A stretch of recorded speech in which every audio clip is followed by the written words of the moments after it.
gonna tap in. Tap in. Yep. So as we all should know by now, it's been a little rave going on about Trump dismantling the Department of Education. The U.S. Department of Education is a cabinet-level agency responsible for overseeing education policy and administering funding for programs and individuals, promoting student achievement and preparing students for global competitiveness.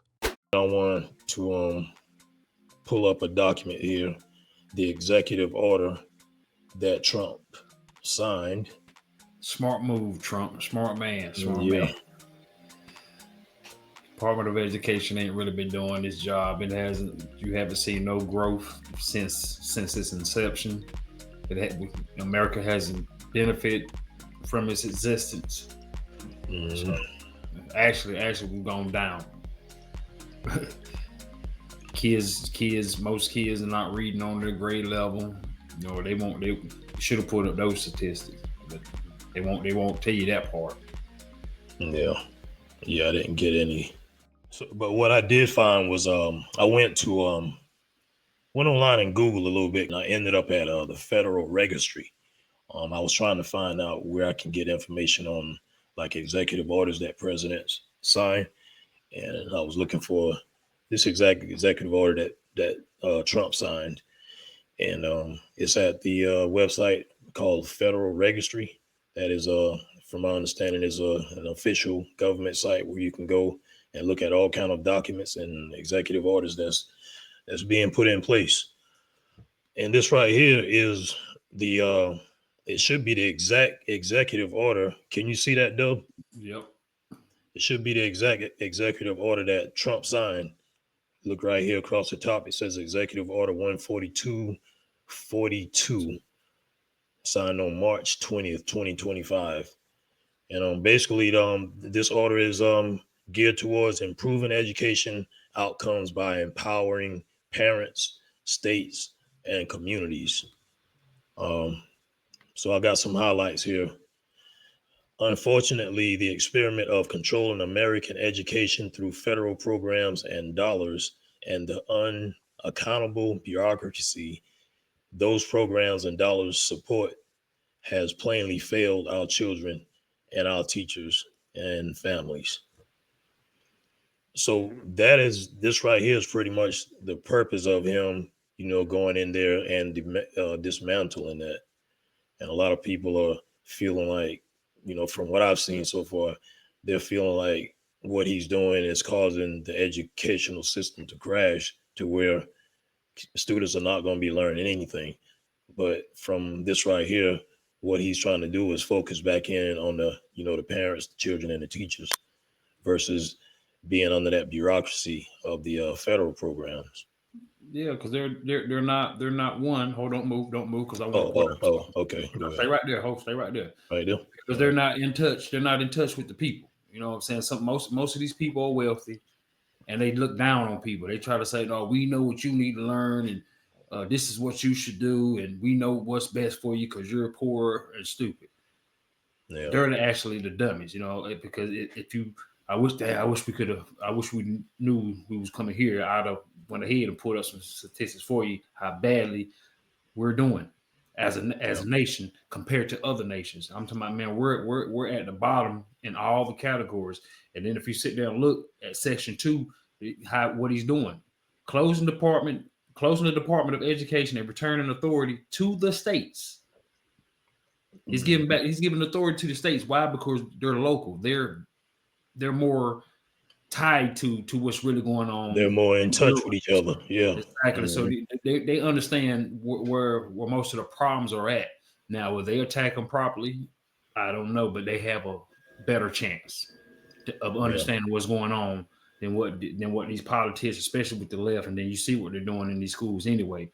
Got kids sitting here trying to say they are in the wrong bodies, and where all this come from, especially in California. In California, they are allowed to actually assist their students into making changes without the parents' consent. Yeah. So all that's got to go. Leave it up to the states. Let the states decide. Also, see, the Secretary of Education shall education shall, to the maximum extent appropriate and permitted by law, take all necessary steps to facilitate the closure of the Department of Education and return authority over education to the states and local communities while ensuring the effective and un, uninterrupted delivery of services, programs, and benefits on which Americans rely. Ain't nothing being taken. It's just being moved. The Yeah. authority's being moved. You're not losing nothing. Everything is pretty much staying the same. They're not going to let these bureaucrats decide where the money goes. Half and probably the majority of it, they find some kind of way to funnel it back to them. Leave it up to the states. Yeah. And then just a little brief history to bounce back. Congress created the Department of Education in 1979 at the urging of President Jimmy Carter, who received a first ever presidential endorsement from the country's largest teachers union shortly after pledging to the union his support for a separate Department of Education. Since then, the Department of Education has entrenched the education bureaucracy and sought out to convince America that federal control over education is beneficial. While the Department of Education does not educate anyone, it maintains a public relation office that includes over 80 staffers and a cost of more than $10 million per year. So once you get rid of them, aren't you saving $10 million per year? Yep. And that should make sense because it seems like to me them 80 staffers don't know nothing, don't know shit. Sorry, you know what I'm saying? You're in part of, you're head of Department of Education, and it seems like you have no education. You can't let dummies lead the future because you're just gonna have a bunch of dummies. And right now, technically, based off the numbers, I'm not gonna call these kids dummies, but I will say there's some work that needs to be done. Yep. A lot. And rolling right into that, today's American reading and math scores are near historical lows. This year's National Assessment of Educational Progress showed that 70% of eighth graders were below proficient in reading and 72% were below proficient in math. Federal education bureaucracy is not working. Over half of the students are failing. Didn't even have to pull it. I didn't even know you had to highlight the numbers in there. But yeah, I was, you know what I'm saying, wanting to show the graphs and then I'll also show the ethnicities as well. Man, 70% of eighth graders were below in reading, 72% were below in math. I mean, that's a lot. That's terrible. That's more than a lot, man. That's just 30% is a lot. And we in the 70s, man. Yep. The Department of Education currently manages a student loan debt portfolio of more than $1.6 trillion. They are there with Wells Fargo. Wells Fargo has over 200,000 employees. The Department of Education has fewer than 1,500. And that their deficit is up to 1.6 trillion in comparison to a big bank. That's what happens when the blind lead the blind. You just lead them out there to just go out there and get student loan debts. And man, that's another thing. Most people today, if you look at the numbers on that, people that go out there and get these student loan debts end up getting a job that they didn't even get a degree in. Yep. So now you just got student loan debt. Time again. Yeah. Student loan debt on something that you're not even working in. It's wasteless. Yeah. Sad. It's sad. And a lot of people don't, if they don't do this right here, just pull up the order, read it, because it takes too much time. And the fact is, we just pulled it up here and been on here about 10 minutes and haven't even read it in its entirety.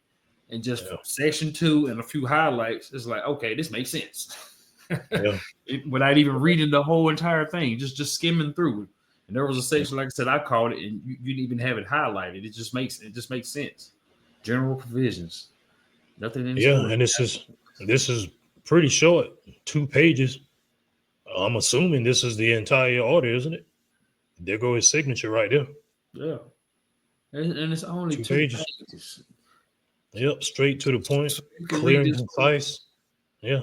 Okay, so I thought you might have just pulled certain pages out. So if it's only 2 pages, we could have sat here and read the whole entire thing just to help them out. There's your research right there, people. If you want to understand why he's getting rid of the Department of Education and what the Department of Education has brought us since it's been operating. No Yeah. use. We'll And keep. if you want to read on through section 2, that's cool, because section 2 basically kind of outlines what the Secretary of Education is supposed to be doing, what can be done and what's not going to be done to interfere with anything. Basically setting the rules for what's going to happen moving forward. That's why you see the font is different right after. That's the caption: closing the Department of Education and returning authority to the states, and then it explains why and what's going on. I mean, it's pretty much pretty simple. Yep. There's no, I mean, there should be no argument about this right here. It makes a lot of sense, and even if it didn't make sense, it still make better sense than what we've been doing. Because insanity is doing the same thing over and over again and expecting different results. It's time to do something different. Yeah. And that's what he's doing. Exactly. Hold my beer. Yep. That's what the man said. Can't get no clearer than that. We'll share the link in the description. Anybody want to pull it up and verify the finding? It's right there on the the registry, federal registry, and that's the document, 2 pages, straight to the point. And another thing, man, just add on to that too, people, man, for everybody watching this here, it's that simple, man. If you disagree with something that either administration is doing, a simple Google, and now we got Chat GPT. Come on, just go on there and ask questions that you have a problem about. Yep. And I'm pretty sure it'll bring up different sources, Wikipedia, whatever news out, both news media outlets. It'll give you something to look at instead of just taking one side and saying, "Oh man, he's wrong. He's a racist. He's a Nazi. Oh, they're wrong. They're liberals." And come on, a little bit of research. Yeah. A little bit of research won't hurt nobody. And I guarantee you, once you start doing that, I ain't even gonna lie. That 29% approval rating for the Democrats, yeah, that thing might drop to about 15%. Yeah. Once you actually start doing your own little bit of research and look and seeing what's going on, I guarantee you'll start agreeing. That's why Bill Maher is actually going to go meet Trump real soon.